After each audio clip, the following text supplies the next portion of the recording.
அனைவருக்கும் வணக்கம். அதாவது இப்போ குரூப் 2 நோட்டிஃபிகேஷன் வந்துருச்சு. ஸோ எல்லாருமே வந்து பார்த்தீங்க அப்டின்னா, இப்ப சின்சியரா படிக்க ஆரம்பிச்சிருப்பீங்க. ஸோ நம்ம டெஸ்ட் பேட்சும் பார்த்தீங்கன்னா, ஏற்கனவே வந்து நம்ம ரிவைஸ் பண்ணி நோட்டிஃபிகேஷன் வந்து வந்ததுக்கப்புறம் ரிவைஸ் பண்ணி குடுத்துருக்குறோம்.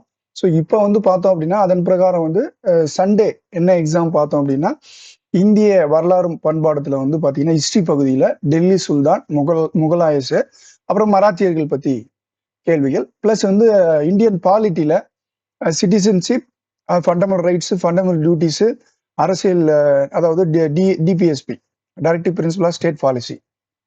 இதுல வந்து பாத்தீங்கன்னா குடியுரிமை, அடிப்படை உரிமைகள், அடிப்படை கடமைகள் அப்படின்னு சொல்லிட்டு நம்ம இந்த எக்ஸாம்ல வந்து டெஸ்ட் எழுத போறோம். இந்த பொது அறிவியல் அப்படின்ற பகுதிக்கு வந்து லாஸ்ட் 1 வீக்கா வந்து நம்ம வந்து வீடியோ கொடுத்துருக்கோம். ஸோ அதில் வந்து நல்லா எக்ஸ்பிளைன் பண்ணிருக்கோம். ப்ளஸ் வந்து பார்த்தீங்கன்னா பிடிஎஃப் நோட்ஸும் இருக்கும். பிடிஎஃப் வந்து நோட்ஸ் மெட்டீரியல் வந்து கொடுத்துருக்குறோம். ஸோ அதையும் வந்து நீங்கள் வந்து டவுன்லோட் பண்ணி அதை படித்தாவே போதுமானது தான். ஸோ அந்த மாதிரியான கேள்விகள் ப்ளஸ் ப்ரீவியஸ் இயரில் எப்படி கேட்டாங்கன்ற கேள்விகள் வந்து இந்த சயின்ஸ் பகுதியில் இடம்பெறும். இந்த குடியுரிமை, அடிப்படை உரிமைகள் இதெல்லாம் பார்த்தீங்க அப்படின்னா 10th ஸ்டாண்டர்ட் புக்கில் இருக்கு. 10th ஸ்டாண்டர்ட் புக் இருக்கு. ப்ளஸ் வந்து தில்லி சுல்தான்கள், முகலாயர்கள்லாம் வந்து பார்த்தீங்க அப்படின்னா 7th ஸ்டாண்டர்ட்ல இருக்கு. 11th ஸ்டாண்டர்ட் புக்கில் மேஜராக இருக்கும். 7த்லையும் இருக்கும்.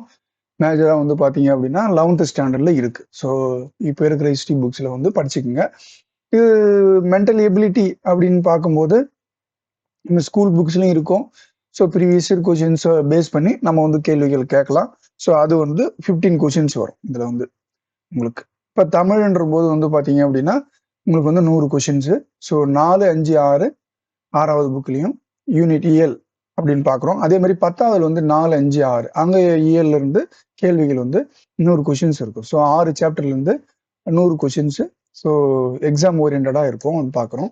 ஸோ அந்த மாதிரி இருக்கும். நீங்க அட்டன் பண்ணிக்கலாம்.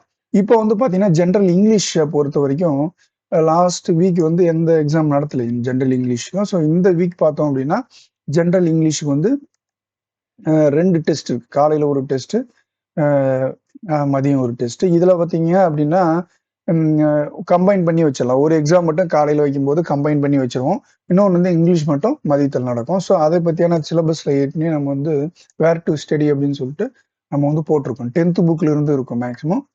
10th ஸ்டாண்டர்ட்ல புக்ஸ்ல இருந்து பார்த்தீங்க அப்படின்னா கொடுத்துருப்பாங்க. ஸோ அதை வந்து படிச்சீங்க அப்படின்னா ரொம்ப போதுமானது தான். உங்களுக்கு வந்து யூஸ்ஃபுல்லா இருக்கும். இவ்வளோதாங்க. இந்த டெஸ்ட் வந்து நீங்க வந்து கண்டிப்பா குவாலிட்டியா இருக்கும். இப்போ எக்ஸாம் வந்து வர டேட்ல அனௌன்ஸ் பண்ணிட்டாங்க. செப்டம்பர் 14th அப்படின்னு சொல்லிட்டு. ஸோ வேற வழியே இல்லை. நீங்க சின்சியரா அந்த ஷெட்யூலை ஃபாலோ பண்ணுங்க. அவ்வளோதாங்க. நம்ம டெஸ்ட்ல வந்து சந்திக்கலாம். நன்றி, வணக்கம்.